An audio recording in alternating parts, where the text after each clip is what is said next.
अमित शाह के दावे के बाद एक बार फिर से फोर्स एक्टिव हो गई है और इस एक्टिव फोर्स ने एक बार फिर से सुकमा और अबूझमाड़ के जंगलों में एक बड़ी मुठभेड़ को अंजाम दिया है और उसमें उनको एक बड़ी सफलता हासिल हुई। क्या है पूरी सफलता, इस पर बातचीत करते हैं। नमस्कार, मैं विकास तिवारी हूँ, आप बस्तर टॉकीज देख रहे हैं।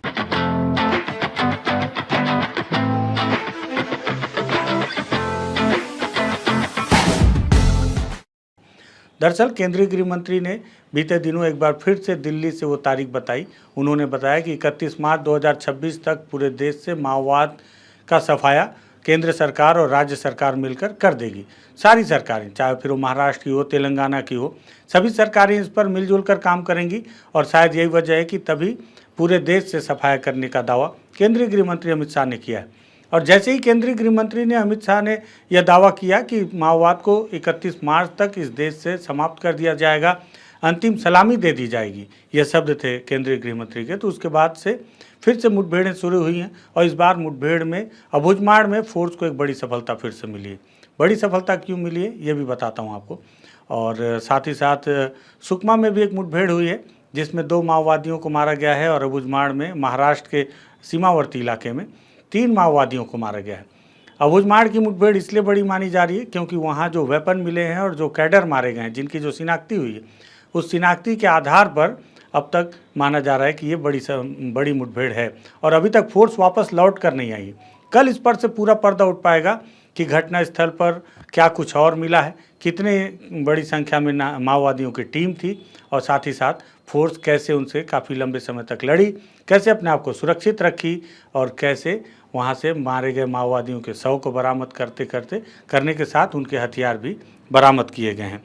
पुलिस ने इसको लेकर एक जानकारी साझा की है जिसमें उन्होंने बताया है कि इसमें 3 माओवादी मारे गए हैं मुठभेड़ में अब तक। और जो अबूझमाड़ का इलाका है, ये मुठभेड़ दरअसल अबूझमाड़ और महाराष्ट्र के सीमावर्ती इलाके में हुई है मुठभेड़। और सबसे खास बात ये बताया जा रहा है, हालांकि पुलिस ने अभी तक बहुत बारीकी से इस पर जानकारी नहीं दी है, कल देगी, लेकिन मुझे लगा कि आज मेरे दर्शकों को प्रारंभिक तौर पर कुछ सूचना दे दूं। ये बताया जाता था कि अब तक जैसे ग्रेहाउंड्स की फोर्स तेलंगाना से छत्तीसगढ़ में घुसकर ऑपरेशन करती थी, या महाराष्ट्र की C-60 की फोर्स भी कई बार छत्तीसगढ़ के अबूझमाड़ और दंडकारण्य के इलाके में घुसकर ऑपरेशन किया करती थी, लेकिन इस बार बताया जा रहा है कि नारायणपुर की फोर्स ने महाराष्ट्र की सीमा में घुसकर ये ऑपरेशन को अंजाम दिया है और इसमें 3 बड़े माओवादियों को उन्होंने मार गिराया है। और मारे गए जो माओवादी हैं वो भी छोटे मोटे नहीं हैं।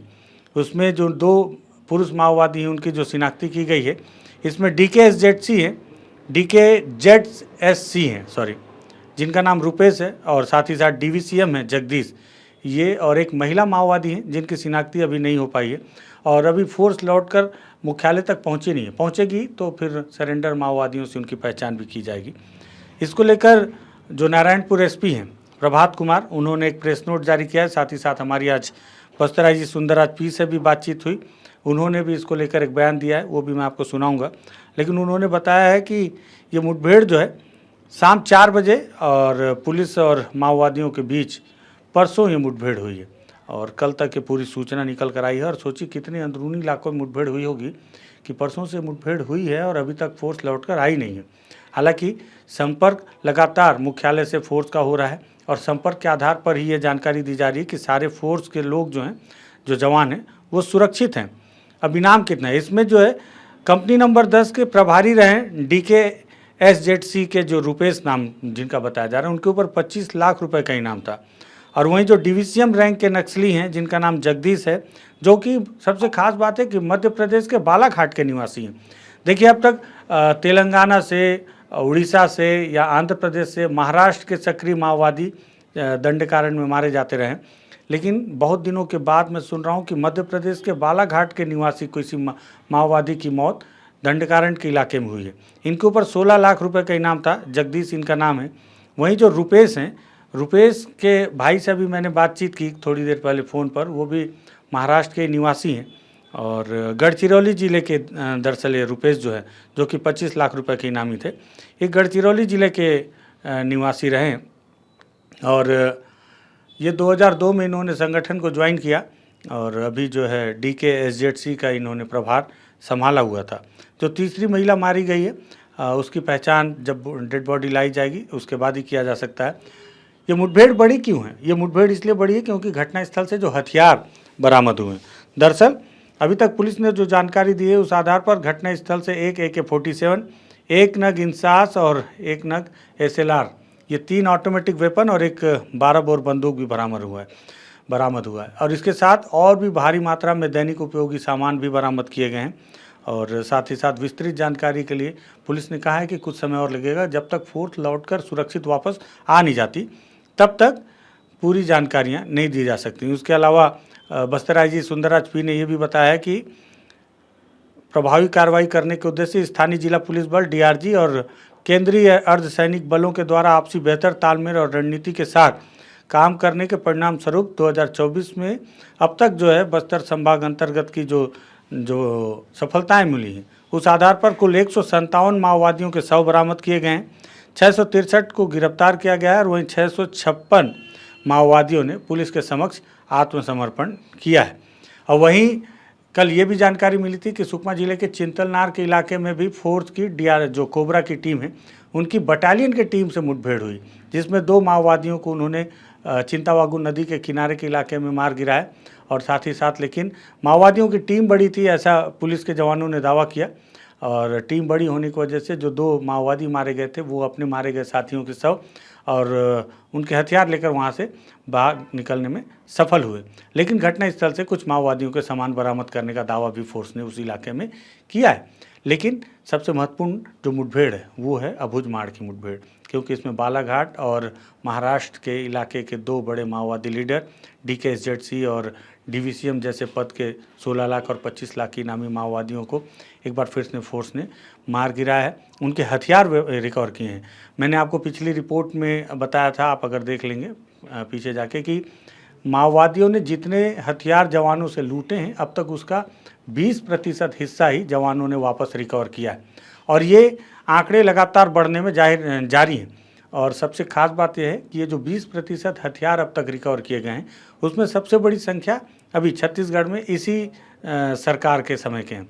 जब से छत्तीसगढ़ में बीजेपी की सरकार अभी आई है चौथी बार, तब से ही जो लगातार मुठभेड़ जारी है, तो अब तक सबसे बड़ा आंकड़ा है कि ऑटोमेटिक वेपन को वापस माओवादियों से रिकवर किया गया। वो हथियार जो माओवादियों ने जवानों से छीन लिया था, अब उसमें फिर से इजाफा हुआ है। 3 फिर से नए हथियार उन्होंने रिकवर किए हैं, ऑटोमेटिक वेपन है, जिनकी गिनती फिर से बढ़ जाएगी और माओवादियों के पास इन हथियारों की संख्या कम हो जाएगी। कारतूस की क्या स्थिति है उसको लेकर बीते दिनों सेंट्रल कमेटी और झारखंड के माओवादियों ने एक सूची जारी की थी। उसमें उन्होंने बताया कि 1,51,000 कुछ कारतूस उन्होंने लूटे हैं। साथ ही साथ कारतूस को लेकर उनकी क्या सिस्टम है या कारतूस की सप्लाई को लेकर उनका जो भी चयन होगा उसकी जानकारी तो हमें नहीं है, लेकिन पुलिस का दावा है कि माओवादियों की जो सप्लाई चैन है उसे पूरी तरह से उन्होंने प्रभावित किया है और ब्लॉक भी किया है। और ब्लॉक करने की वजह से माओवादियों को कारतूस मिलने की काफ़ी कमी हो गई है। तो ऑटोमेटिक वेपन जरूर है उनके पास, लेकिन कारतूस की कमी हो सकती है।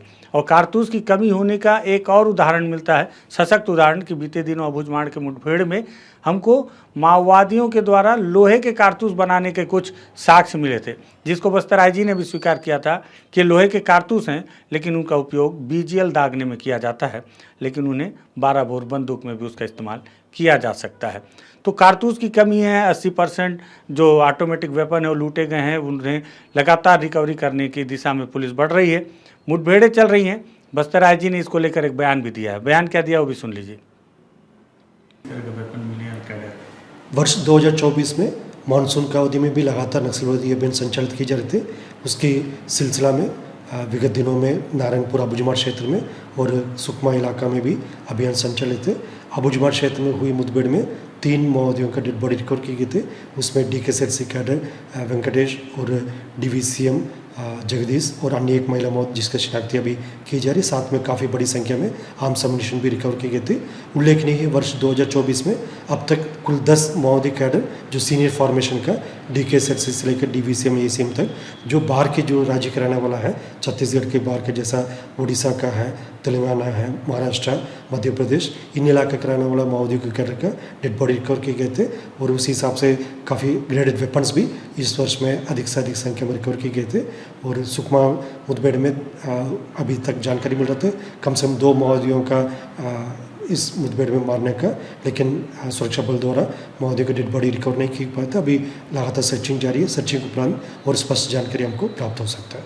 सर, अभी तक तेलंगाना, आंध्र प्रदेश, उड़ीसा यहाँ के माओवादियों के कैडर यहाँ पाया जाता है, लेकिन ये देखने में बालाघाट का है उसकी शिनाख्ती हुई है, तो मध्य प्रदेश के भी कैडर यहाँ पे सक्रिय हैं। आमतौर पर जो बस्तर संभाग के अंतर्गत दंडकानी स्पेशल जोन एरिया कमेटी जो सक्रिय स्टेट कमेटी, उसमें टॉप लीडरशिप या इवन सेंट्रल कमेटी में, पोलिट ब्यूरो में भी देखा जाए तो अधिकतम तेलंगाना, आंध्र प्रदेश, महाराष्ट्र, इस प्रकार अन्य जो बाहर राज्य का कैडर्स का टॉप लीडरशिप में देखने मिलता है। DK से में भी उसी हिसाब से मध्य प्रदेश से लेकर अन्य जो राज्य जो सीमावर्ती राज्य है, महाराष्ट्र, तेलंगाना, आंध्र प्रदेश, उड़ीसा का कैडर्स को देखने मिलते।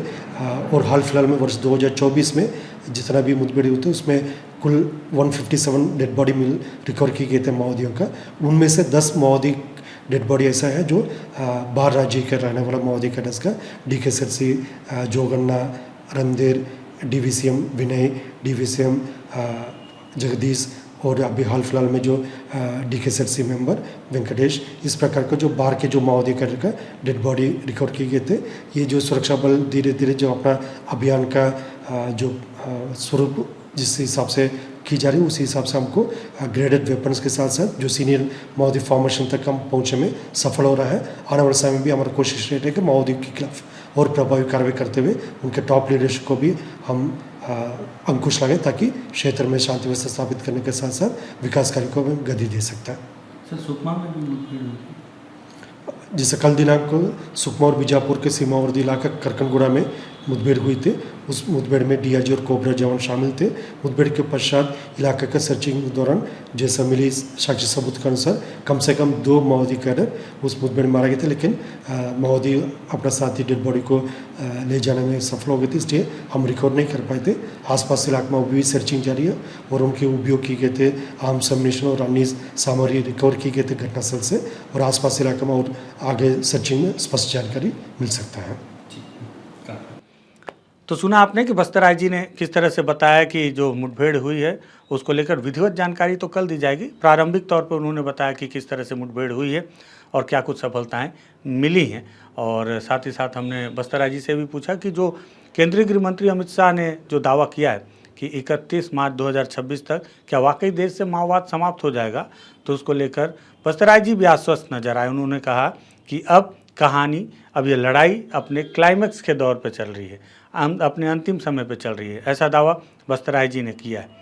और हालांकि इसको लेकर माओवादियों के किसी बड़े लीडर से मेरी कोई बातचीत हो नहीं पाई है। हम लगातार कोशिश कर रहे हैं कि उनसे भी संपर्क करें, उनसे भी बातचीत करने की कोशिश करें कि आखिर उनकी क्या राय, उनका क्या पक्ष है, वो क्या सोचते हैं, और केंद्रीय गृह मंत्री के बयान पर उनकी क्या राय। अगर गृह मंत्री ने ये भी कहा था कि बातचीत के लिए भी तैयार हैं, तो क्या माओवादी वाकई में अब इस दिशा में सोच रहे हैं, और आगे उनकी क्या रणनीति, तमाम सवाल हैं। धीरे धीरे कोशिश कर रहे हैं कि उस पर भी जवाब हासिल करने की कोशिश करें।